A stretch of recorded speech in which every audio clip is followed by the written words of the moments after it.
This is Doyle King, and it's good to have you back with more here from the UWF Tag Team Tournament. This is the second match in the first bracket. The number 2 seeded team of Terry Bam Bam Gordy and the Angel of Death with a combined weight of over 610 pounds.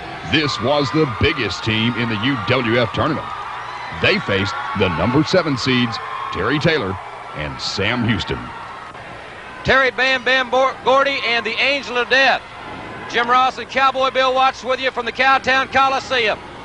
Whoa, did Gordy bang Sam Houston and welcome him to the UWF. But Sam Houston knows he better use that mobility for his top skill level. The match was a classic battle of quickness against strength. Gordy and the Angel inflicted their fair share of lumps and bruises, but it was Taylor and Houston who advanced with an upset victory. What an upset in this tournament! Now, match 3. In round 1, featured of Devastation Incorporated, the number 6 seeded team of Wild Bill Irwin and Eli against Dr. Death, Steve Williams, and Ted DiBiase, the number 1 seeds in the tournament. As one would naturally suspect, General Skandor Akbar was at ringside to support his team, and supported he did, as you can very well see.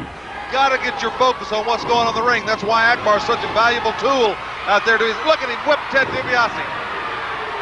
The General's promise almost came true as the double teaming of DiBiase put him in a dangerous situation.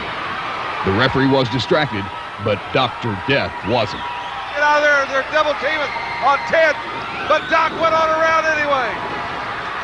And Ted DiBiase, fantastic move. Ted DiBiase just put on Bill Irwin as the doctor just even things up. And the Doc, oh, somebody's going to get a leg broken out there, Jim.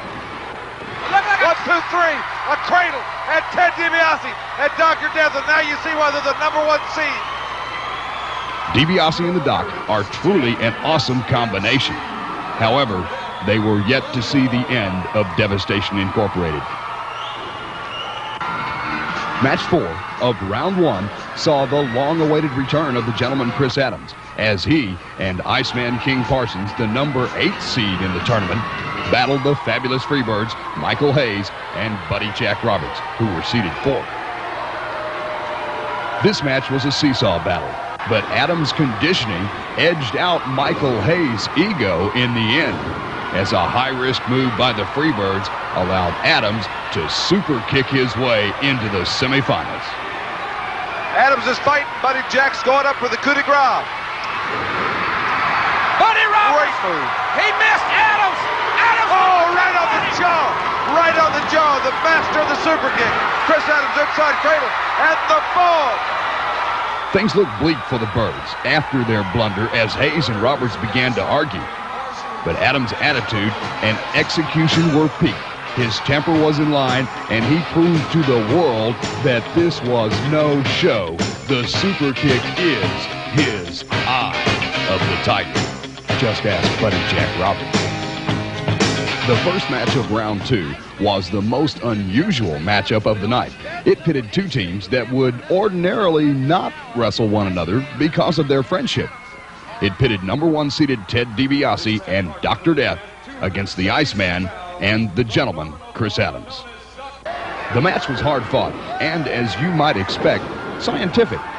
But the scorn of General Skandor Akbar was by no means dead, and he sent his troops to stop the advance of DiBiase and Williams. Oh! The one-man gang of DiBiase's down. Here's Devastation Incorporated. And I don't know if Doc sees it. Doc didn't see it.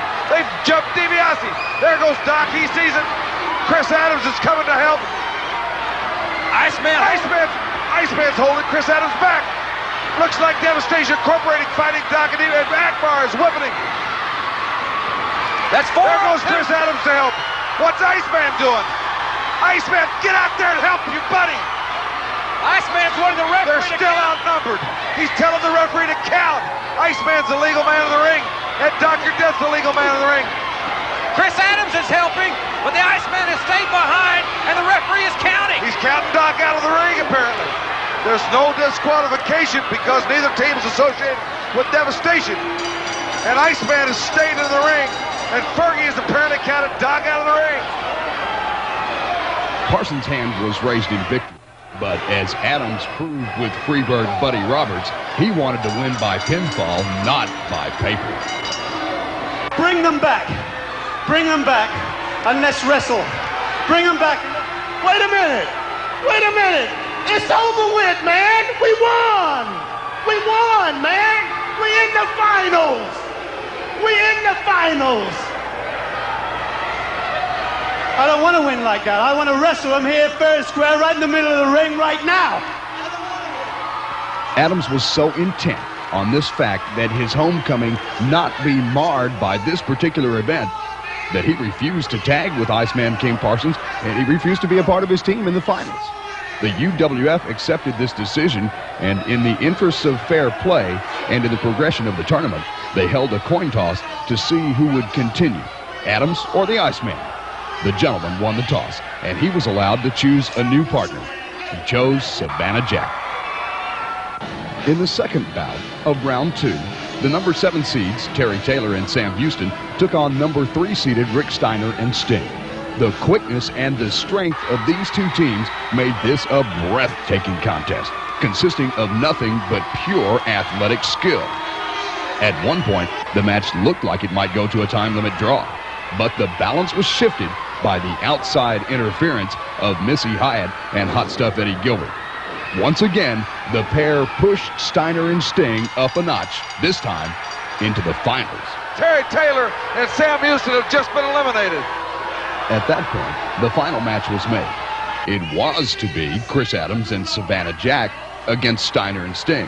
However, the jilted Iceman came to the ring to protest. Savannah Jack! I've been riding The all over Iceman's the design. country with that sucker. That no good, low-lifed, greasy, black-eyed peas eating food. Man, I can't believe this. I don't want to take your spot. You and Chris are the team. I don't ever want to take your spot, brother. You and Chris can get in this tournament, and I know you can win. You know, you ought to go back there and make up with Chris, talk about it and everything. Everything will be all right, man. Sure, brother, come on. We ought to go back there and talk about it. Okay, bro. Come on. All right. Come on, man.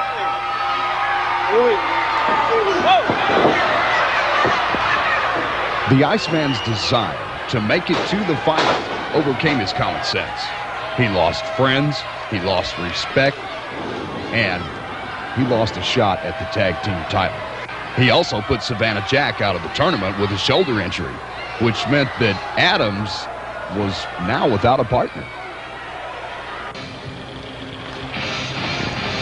Hyatt and Hot Stuff International's Rick Steiner and Sting, along with the Dallas-Fort Worth fans and myself, were left in anxious await to see who Adams' new partner would be. Terry Taylor, the dream team, you know, Terry Taylor and Chris Adams. Emotions were at their ultimate, but Taylor and Adams stayed cool. Gilbert's attempts to upset the balance almost worked, but the team of Taylor and Adams managed to secure the victory and the prestige of the UWF Tag Team title. Five iron! Taylor caught Steiner with a 5-arm, and he nailed it! Taylor got him. Taylor got the dream team, Chris Adams and Terry Taylor. Terry Taylor, his second chance.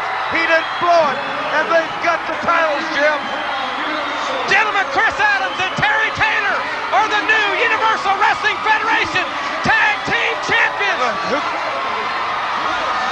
There are your winners and new champions, Terry Taylor and Chris Adams, and the fans in the Metroplex, who were winners of the best wrestling action they'd ever seen, live.